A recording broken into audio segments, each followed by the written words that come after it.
আসসালামু আলাইকুম। Launch travel বিথ আপনার স্বাগত। সরাসরি সদরঘাট থেকে আজকে ইলিশের উদ্দেশ্যে ছেড়ে যাবে 3টি নৌযান। প্রথমটি বাসে রাজারহাট সি রাত 10টায়, দ্বিতীয়টি বাসে কর্ণফুলী 11 রাত 10টা 30 মিনিটে, তৃতীয়টি বাসে পূবালী 5 রাত 11টায়। তো ভিডিওটি ধারণ করা হচ্ছে 26 রমজান 27 তারিখ রোজ বৃহস্পতিবার। তো রাজারহাট সি লঞ্চে যাবো না ভিডিও করতে, কারণ টাইম হয়ে গেছে আর 10 মিনিট বাকি আছে। তো কর্ণফুলী 11 লঞ্চে ঢুকবো এখন। কর্ণফুলী 11 হবে 10:30টায়।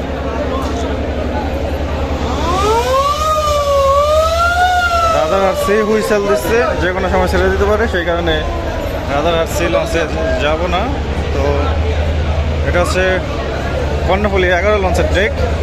কর্ণফুলী 11 ছাড়বে আরও 40 মিনিট পর। যাত্রী নামিয়ে আবার চলে আসবে আগামীকাল টিপে যাওয়ার জন্য। প্রতিটা লঞ্চই এই যাত্রী নামিয়ে চলে আসে।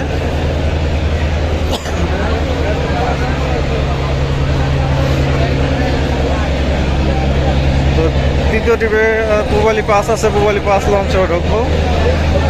তো এটা হচ্ছে কর্ণফুলী 11 লঞ্চের ড্রেক। এখন দ্বিতীয় তলায় যাবো।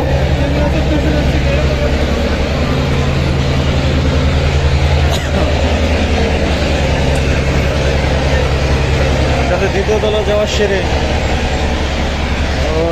দ্বিতীয় তলা তো চেয়ার সিস্টেম।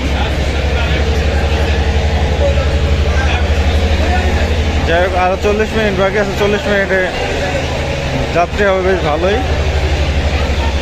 আর লঞ্চগুলো বাথিং করার জন্য ব্যস্ত হয়ে আছে। এই সাইড আছে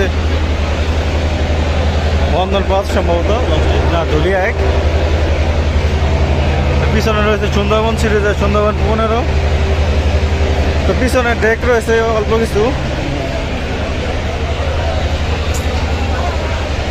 এখন রাজারহাট সি যে কোনো সময় ছেড়ে যাবে, 10 মিনিটের মতো বাকি আছে। তো পূবালী 5 লঞ্চে যাবো এখন। 3 নম্বর ট্রিপে আছে পূবালী 5। এখন পূবালী 5 লঞ্চে গিয়ে দেখবো। পূবালী 5 লঞ্চে ছাড়বে 11টায়। এখন হচ্ছে 9:54 আর 1 ঘন্টা 5 মিনিট বাকি, 6 মিনিট বাকি আছে।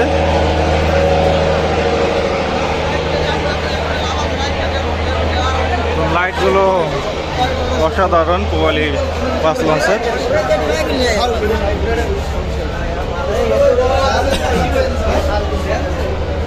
পূবালী 5 লঞ্চের নিচতলা ডেক। পূবালী 5 লঞ্চে কিন্তু ভালো যাত্রী হবে, কিন্তু টাইম আছে অনেক পূবালী 5-এর ছাড়ার।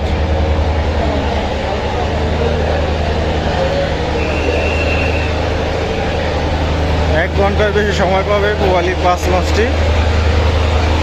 তো চেয়ার আছে, চেয়ার সিস্টেম পিছনে। পূবালী 5 লঞ্চটি যাত্রী অনেক কম।